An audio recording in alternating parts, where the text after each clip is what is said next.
وای برگام، این چه عکسی که کاوشگر کنجکاوی گرفته.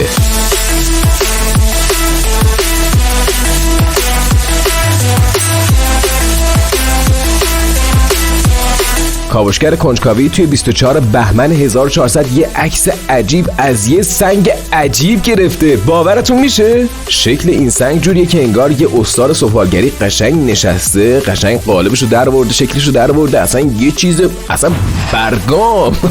این عکس رو میتونید توی سایت ناسا هم نگاه کنید. فقط کافیه کلمه سول 3386 رو توی این سایت سرچ کنید. کاوشگر کنجکاوی با دوربین مستکم که اون بالا قرار گرفته از این سنگ تصویر برداری کرده. دوربین مستکم دوربینیه که میتونه به صورت پانوراما از سطح مریخ تصویر برداری کنه. ولی گذشته از اینا چه اتفاقی افتاده که همچین سنگ خوشگل و صیقلی اونجا پیدا شده؟ فعلا اطلاعات زیادی راجع به این سنگ وجود نداره، چون همین چند روز پیش پیدا شده.